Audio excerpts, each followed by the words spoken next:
Yo, what's up, what's up? Magandang gabi sa inyo lahat mga kosa. Ito nga pala ginawa ko kanina, yung video. Yung design na to is Power Pop Girl ata. Tinatawan ko nga pala kanina is yung asawa ko. Tagal ko na kasing walang client. Nakakamiss talaga magtato. Kaya naisipan ko kanina,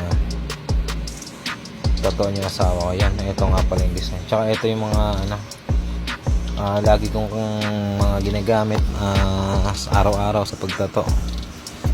Stencil solution natin na ginamit dyan, Gecko Products by Sir Kevin Malindan. Tsaka yung Gecko Balm, yun din gamit natin. Tsaka syempre Arctic Ink by Sir Bong Arquines. Marami nagtanong sa akin, nag-PM kung ano yung mga ginamit ko dyan na ink, kasi ang ganda ng kulay. Tsaka lalo na sa white, ano po yan, Arctic Ink lang talaga ako. Yan lang talagang gamit kong mga ink. Yan, napaka solid po talaga niya. Kahit ilang taon na, napakaganda pa rin ang kulay niya sa hild ng Arctic Ink. Yan yung mga ginamit kong kulay. Napakarami ng simple lang yung design nito, pero napadami kong pinasok na kulay dito. 12 colors ata lahat ng pinasok na kulay dito.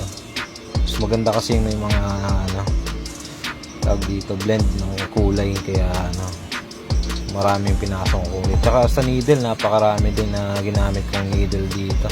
Mga ginamit ko dito 3RL, 5RL, 7RS, yung sa power line ko ata, yun nga, 7RS. Tsaka may pa ako dito, 5M1 ata yung na yun, na needle.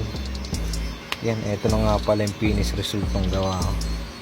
Sa mga gusto po magpa-tattoo at magpa-sked, PM lang po kayo sa akin. Kung gusto niyo ng mga ganyan design, kahit anong design, PM lang po kayo. Matic, big discount. Arctic Ink, napaka solid. Thank you, bye bye.